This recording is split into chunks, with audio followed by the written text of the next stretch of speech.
Hello दोस्तों, स्वागत है आपका एक और नई वीडियो में। दोस्तों, जैसा कि आपको पता है कि भारत की जो जनगणना है, उसका जो है स्वगणना का जो पोर्टल एक्टिवेट कर दिया गया है। यहाँ पे आप देख सकते हैं कि साफ-साफ यहाँ पे देखिए 7 मई 2026 से जो है कि पोर्टल एक्टिवेट है, जो कि 21 मई 2026 तक ये चलेगा। तो यहाँ पे 21 मई से के पहले-पहले तक आप जो है स्वगणना कर सकते हैं। तो देखिए यहाँ पे इस पोर्टल में हम स्वगणना सीखेंगे कैसे किया जाएगा स्टेप बाय स्टेप। तो वीडियो को लास्ट तक जरूर देखें ताकि आप कोई भी पार्ट मिस ना कर पाएं। दोस्तों, एक चीज़ यहाँ ध्यान दीजिएगा कि यहाँ एक मोबाइल नंबर से एक व्यक्ति की यानी एक परिवार की गणना होगी। तो इसको ध्यानपूर्वक करें ताकि दोबारा एक फ़ोन से आप दूसरे परिवार की गणना नहीं कर सकते। तो ये चीज़ ध्यान दीजिएगा। तो चलिए वीडियो को शुरू करते हैं बिना किसी देरी के। तो जैसे कि ये पोर्टल आप देख सकते हैं, यहाँ पे इस पोर्टल का जो नाम है SC, यहाँ पे देख सकते हैं sc.census.government.in। आपको इस पोर्टल पे आ जाना है और यहाँ पे इस पोर्टल पे आने के बाद कुछ इस तरह का इंटरफेस आपको खुलेगा। तो सबसे पहले यहाँ पे आप अपने यहाँ से स्टेट सेलेक्ट कर लीजिएगा। तो यहाँ पे चलिए मैं अपना स्टेट सेलेक्ट कर लेता हूँ। उसके बाद यहाँ पे आपको कैप्चा भरना है। तो चलिए कैप्चा भर लेते हैं फटाफट।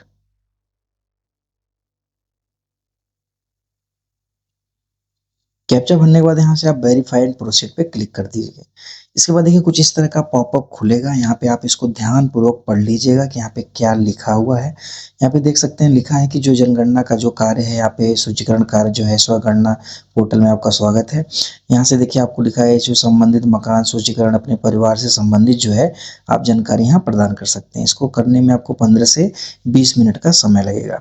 यहाँ पे ये जो लास्ट की लाइन है इसको जरूर आप ध्यान से पढ़िएगा। यहाँ पे लिखा है कि पुष्टि और सबमिशन के बाद आपको एसएमएस और ईमेल दोनों के माध्यम से आपको एक स्वगणना पहचान संख्या प्रदान की जाएगी।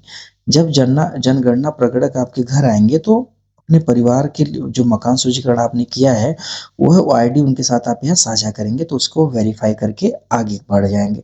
तो आपका इससे समय का बचत होगा। तो चलिए आगे बढ़ते हैं। तो यहाँ पे आप ओके करेंगे। ओके करने के बाद कुछ इस तरह का इंटरफेस आएगा। यहाँ पे आपको name of the house hold, जो सेकंड ऑप्शन आपको दिख रहा है name of the house hold, इसमें आपको परिवार के मुखिया का नाम भरना है।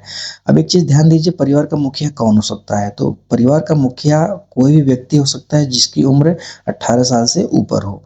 तो यहाँ पे आप उस परिवार के मुखिया का नाम डालेंगे। तो चलिए यहाँ पे हम नाम भर देते हैं। अच्छा, जैसे हम क्लिक करते हैं यहाँ पे एक और नोटिस खुल के आती है। यहाँ पे देखिए साफ साफ लिखा है important notice, please enter the name of the head of the house hold correctly. मतलब परिवार के मुखिया का नाम आपको सही सही भरना है। वंस रजिस्टर्ड, एक बार जब ये रजिस्टर्ड हो जाएगा तो it can not be change later, मतलब इसे आप बाद में चेंज नहीं कर पाएंगे। तो जो भी मुखिया है आप उसको ध्यानपूर्वक भरिएगा। मुखिया कोई किसी को भी आप बना सकते हैं। तो यहाँ पे चलिए मुखिया का हम नाम भर देते हैं। तो यहाँ हाउस होल्ड के हेड का नाम हम यहाँ पे भर देते हैं। एग्जाम्पल के लिए हमने यहाँ पे नाम ले लिया रमेश कुमार। मैं आपको डेमो दिखा रहा हूँ। ये इस तरह आप अपना नाम यहाँ पे किसी व्यक्ति का नाम, अपने पिता या माता, आप किसी व्यक्ति या स्वयं का नाम भी आप इसमें भर सकते हैं। इसके बाद दूसरा जो कॉलम मोबाइल नंबर, इसको ध्यान से भरिएगा क्योंकि एक मोबाइल नंबर से एक परिवार की गणना होगी। यहाँ पे हम मोबाइल नंबर चलिए डाल देते हैं। ईमेल जो है, ईमेल का ऑप्शन जो है ऑप्शनल है। आप चाहे ईमेल आप भर दीजिए, चाहे इसको आप छोड़ भी सकते हैं। तो अच्छा रहेगा कि आप इसमें अपना ईमेल डाल दीजिए। तो अब मेल भरने के बाद यहाँ पे आप जो है वेरीफाई एंड प्रोसीड पे क्लिक करेंगे। यहाँ पे देखिए OTP send to your mobile, एक ओटीपी आपके फोन पे आएगा, उस ओटीपी को यहाँ पे दर्ज करना पड़ेगा। तो चलिए यहाँ पे हम लोग ओटीपी भर देते हैं। एक चीज का ध्यान दीजिएगा, यहाँ पे एक भाषा चुनने का ऑप्शन आ रहा है। चूंकि हमने इसमें पहले से हिंदी सेलेक्ट कर लिया है, एक चीज आप ध्यान दीजिएगा कि जो भाषा एक बार आप सेलेक्ट कर देंगे उसी में आपको आंसर देना होगा। तो इसको ध्यान से चूज करिएगा। तो हमने यहाँ पे हिंदी पहले से सेलेक्ट कर दिया है, तो ये हिंदी दिखा रहा है। चलिए अब इसको वेरीफाई करते हैं। वेरीफाई करने के बाद आपके सामने एक नया पॉपअप बॉक्स खुलेगा। यहाँ पे इसको भी आप ध्यानपूर्वक पढ़ेंगे अच्छे से। पॉइंट क्या है, पुष्टि के लिए अपनी स्वगणना आईडी संबंधित प्रगणक को सौंपनी है तो मानचित्र पर अपने घर के स्थान को चिन्हित करें। ये चीज ध्यान दीजिएगा, आपको अपने मैप पे अपने घर को वहाँ पे दिखाना है, चिन्हित करना है। लाल रंग वाले स्थान लोकेशन मार्कर को अनिवार्य रूप से अपने घर या अपने घर के पास ले जाएं। ठीक है, इसको ध्यान देना पड़ेगा आपको। तो जो मार्कर अभी मैं आपको दिखाऊंगा कि आपको कैसे इसको करना है। यदि स्थान लोकेशन मार्कर पहले से ही आपके घर पर है तो उसे थोड़ा हिलाएं और फिर से अपने घर या अपने घर के पास लाएं। ठीक है, यहाँ पे देखिए चौथा नंबर लिखा है कि मोबाइल पर स्व गणना के लिए लाल रंग वाले स्थान मार्कर को अपने घर पर या उसके घर के पास ले जाने के लिए 2 उँगलियों का प्रयोग करना है, यानी 2 उँगलियों के माध्यम से आप इसको आगे पीछे कर सकते हैं। यदि आपको मानचित्र पर घर का सटीक पता नहीं मिलता है तो कोई बात नहीं, मतलब अगर नहीं भी मिलता तो आप आस-पास भी इसको ड्रैग करके छोड़ सकते हैं, इसमें कोई घबराने वाली बात नहीं है। तो चलिए इसको ओके करते हैं। यहाँ पे आपको जिला चूज़ करना है, तो यहाँ पे आप अपना जिला चूज़ कर लीजिए। जैसे मैं अपना जिला चूज़ कर लेता हूँ यहाँ पे आज़मगढ़। इसके बाद आपका पिन कोड यहाँ डाल देना है। चलिए मैंने अपना पिन कोड भी डाल दिया। इसके बाद यहाँ पे देखिए ग्राम नगर, यहाँ पे देखिए ग्राम नगर और स्थान हैमलेट लैंडमार्क, यहाँ पे ऑप्शन पूछ रहा है। आप यहाँ पे अपने गांव का नाम या अपने एरिया का नाम या अपने ब्लॉक का नाम भी डाल सकते हैं। तो चलिए पहले कोशिश करिए कि आपके घर का पता यहाँ से आपको मिल जाए। तो चलिए हम डालते हैं अपने घर का पता।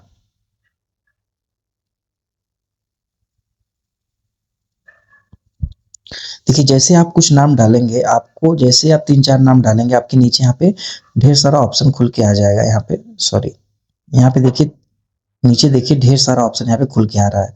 यहाँ पे जो भी आपके गांव का नाम हो यहाँ से आपको सिलेक्ट करना है। जैसे मैं यहाँ पे पहला सिलेक्ट कर लेता हूँ, ये मेरे गांव का नाम है।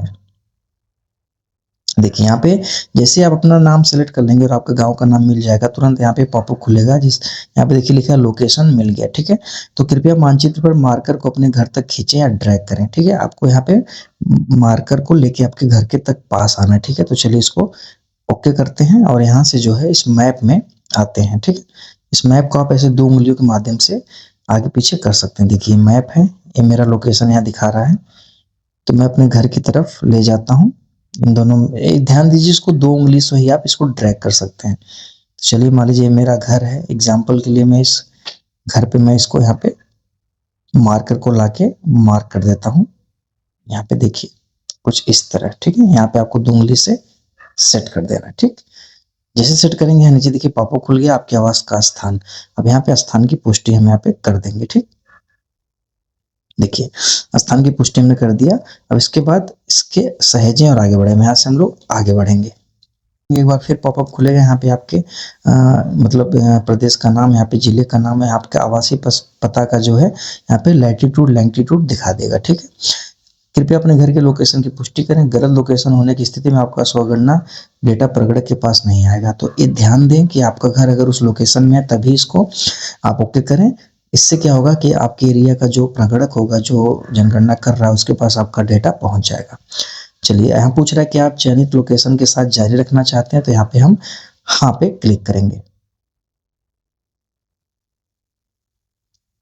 देखिए जैसे हम हाँ पे क्लिक किए, हमारे सामने जो है यहाँ पे स्टेप 2 ऑफ 6, मतलब यहाँ देखिए यहाँ पे 2 ऑफ 6 जनगणना घर का विवरण, यहाँ से हमको अब यहाँ से हमें अपने एक्चुअल जो है जनगणना का मतलब मकान का विवरण यहाँ से भरना है। तो यहाँ से आने के बाद हम चलिए एक क्वेश्चन का सही सही जवाब देना शुरू करते हैं और आगे बढ़ते हैं। तो सबसे पहला देखिए यहाँ पे क्वेश्चन है जनगणना मकान के फर्श में प्रयुक्त सामग्री क्या है, यानी आपके घर में जो है जो मकान है जहाँ पे आप रह रहे हैं वहाँ पे जो मेन सामग्री क्या है, किससे घर बना हुआ है, इसका मतलब ये है। तो यहाँ पे हम मान लीजिए सबके मतलब लगभग घर पे पक्की ईंट से जो है घर बना होता है, तो हम यहाँ पक्की ईंट और सीमेंट, ठीक है, या सीमेंट पे हम क्लिक कर देंगे। ठीक है, पक्की ईंट का बना तो पक्की ईंट, नहीं तो सीमेंट पे हम क्लिक कर देंगे। ठीक है, अगले वाले ऑप्शन पे चलेंगे। अगला ऑप्शन है जनगणना मकान के दीवार में प्रयुक्त प्रमुख सामग्री क्या है, यानी घास फूस का बना है, प्लास्टिक का है, मिट्टी का है, लकड़ी का है। ठीक है, तो अगर हम यहाँ सीमेंट सेलेक्ट किए हैं तो यहाँ पे हम कंक्रीट का ऑप्शन डाल देंगे, यानी कंक्रीट यानी उससे बना हुआ है। ठीक है, अगला क्वेश्चन है कि जनगणना मकान के छत में प्रयुक्त सामग्री, यानी कौन सी सामग्री उसके छत यानी लिंटर में क्या प्रयोग हुआ है। ठीक है, तो यहाँ पे जैसा कि अब आप यहाँ पे ऑप्शन पढ़ सकते हैं, जैसे घास फूस, लकड़ी है, प्लास्टिक है, हस्तनिर्मित टाइल है, टाइल्स लगी तो इस वाले ऑप्शन पे क्लिक करेंगे। ठीक है, मशीन की टाइल लगी, इस पे क्लिक करेंगे। ठीक है, हमारी पक्की ईंट है तो इस पे क्लिक करेंगे। तो मान लीजिए हम हमारा जो है कंक्रीट से है तो यहाँ पे कंक्रीट क्लिक कर देंगे। ठीक है, आगे चलेंगे। जनगणना मकान की स्थिति कैसी है, अच्छी है, रहने योग्य है, जीर्ण से। अब आपके मकान बहुत पुराना है तो आप उसको अच्छी कह सकते हैं, रहने योग्य है, इसमें कोई आग आपको, और जर्जर है तो जीर्ण से पे आप क्लिक करेंगे। तो मान लीजिए हम यहाँ कर सकते हैं अच्छी है। ठीक है, और उसके बाद यहाँ सहेजे और आगे बढ़े पे यहाँ पे क्लिक करेंगे। ठीक है, आगे बढ़ने से पहले अब फिर पूछ रहा है कि आप सुनिश्चित है कि आप जारी रखना चाहते हैं, तो अगर आप श्योर हैं कि आपने सही जवाब दिया है तो इसको हाँ पे क्लिक करेंगे। यहाँ पे क्लिक करने के बाद देखिए स्टेप 3 आप 6 खुरा सामान्य जानकारी। सामान्य जानकारी में आपको परिवार में समांतर वाले व्यक्तियों की पहला हमें कुल संख्या भरनी, ठीक है? कितने परिवार में व्यक्ति रह रहे हैं। इसमें जो व्यक्ति बाहर भी कमाने गया है या घर में है, जो बाहर भी रह रहा है तो उसे भी सदस्य की संख्या में गिना जाएगा। मान लीजिए आपके घर में 6 लोग हैं, तो अगर एक व्यक्ति बाहर कमाने गया है तो यहाँ पे आप 6 ही कर भरेंगे, ना कि 5 भरेंगे। तो चलिए यहाँ हमने 6 भर दिया।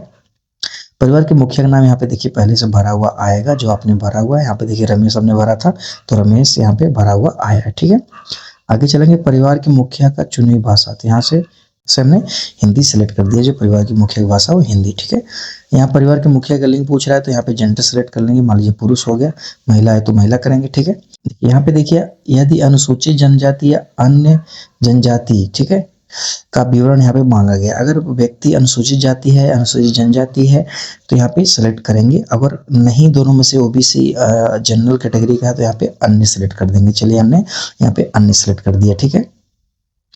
अब अगला क्वेश्चन है, इस मकान के स्वामित्व की स्थिति, मतलब ये मकान जो है इसका मालिक कौन है? अपना मकान है, किराए पर है, किराए पर है लेकिन अन्य जगह अपना है, किराए का एवं अपना कोई मकान नहीं है, आप किराए पर रह रहे हैं या कोई अन्य कारण है। तो यहाँ पे जो भी उपयुक्त कारण रहेगा आप यहाँ पे भरेंगे। जैसे मान लीजिए हम यहाँ पे अपना भर देते हैं, ठीक है?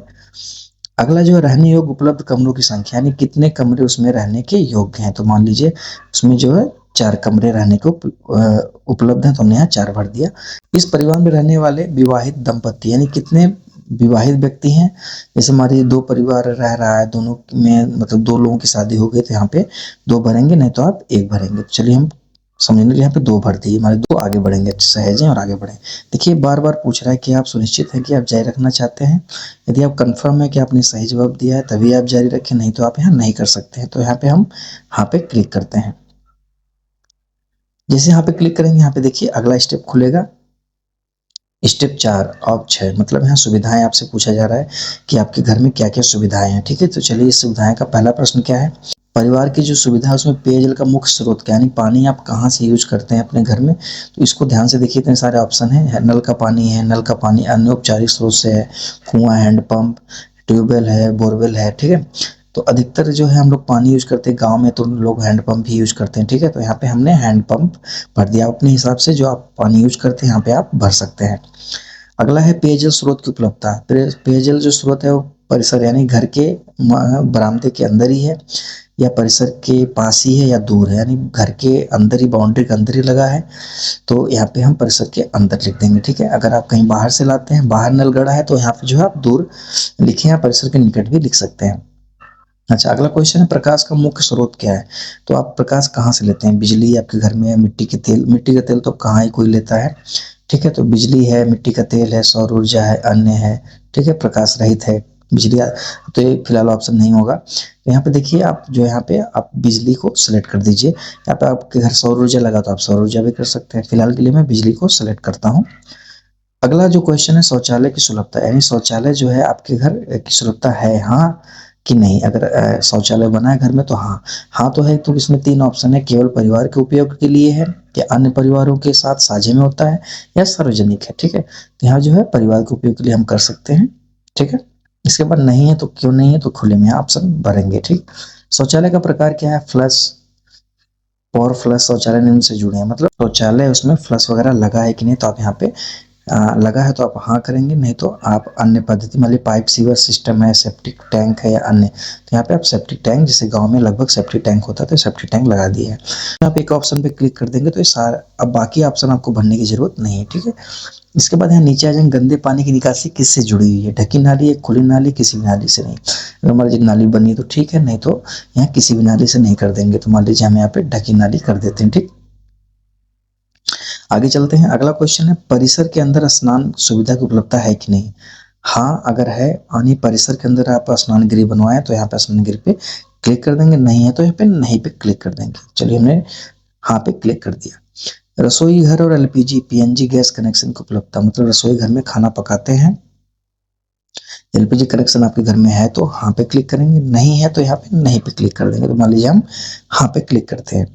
घर के भीतर खाना पकाते हैं परंतु रसोई घर में नहीं, अगर ऐसा है तो आप यहाँ पे कनेक्शन उपलब्ध है, कनेक्शन उपलब्ध पे क्लिक कर सकते हैं। देखिए यहाँ पे करेंगे तो ऊपर वाला हट जाएगा।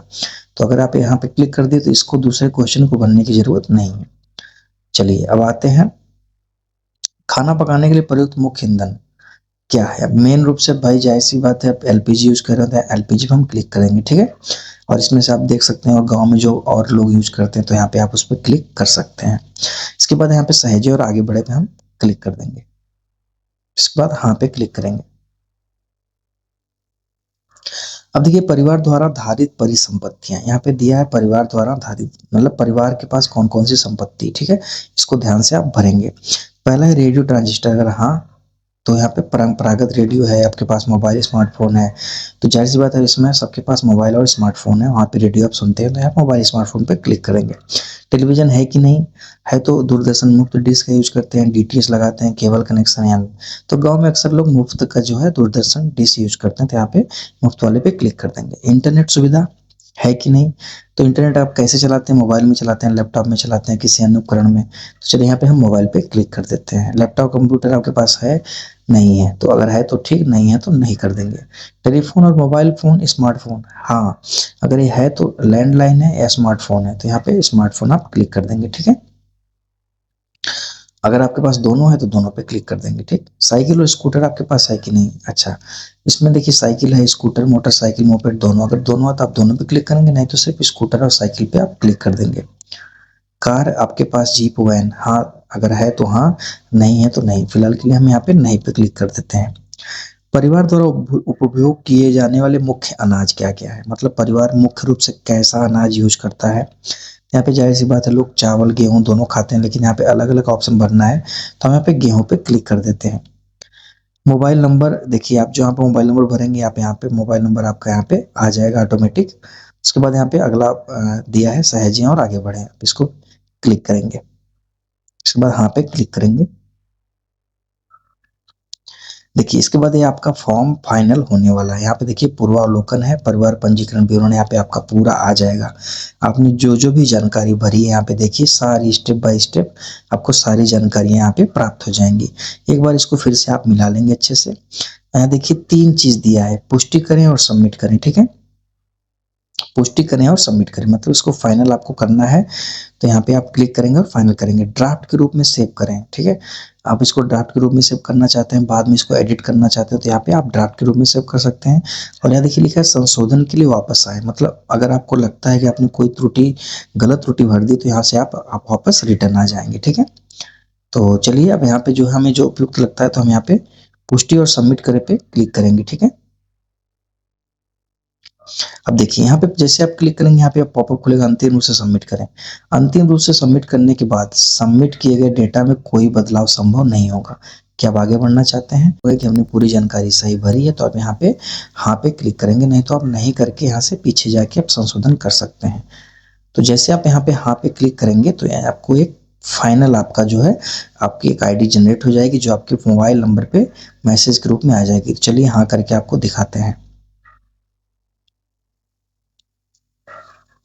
देखिए जैसे आप हाँ करेंगे आपका जो है सफलतापूर्वक सबमिट किया गया। देखिए यहाँ पे आ जाएगा मैसेज सफलतापूर्वक आपका सबमिट हो गया है। आपके यहाँ पे देखिए एक आईडी जनरेट कर दी गई है। इस आईडी का जो है देखिए आपसे अनुरोध है कि अपना मकान सूचीकरण पूरा करने के लिए इस स्वगणना को प्रगणक के साथ साझा करें, यदि नहीं तो प्रगणक द्वारा नई गणना की आवश्यकता हो सकती है, ठीक है। ये आपके मेल और आपके जो मोबाइल दोनों पे आपको भेज दी गई है। इस आईडी के माध्यम से आप जो है प्रगणक को आप प्रदान करेंगे तो प्रगणक इसको देख के वेरीफाई कर देगा। तो दोस्तों यह रहा स्टेप बाय स्टेप भरने का, स्वगणना करने का पूरा प्रोसेस। आशा करते हैं आपको वीडियो पसंद आएगी। अगर वीडियो पसंद आई तो इसको एक लाइक करना ना भूलें और चैनल को सब्सक्राइब जरूर करें। अगर आपका कोई भी प्रश्न है तो कमेंट बॉक्स में जरूर करें, मैं वहाँ पे जवाब देने की पूरी कोशिश करूंगा। तो मिलते हैं फिर किसी नेक्स्ट वीडियो में, तब तक के लिए नमस्कार, जय हिंद।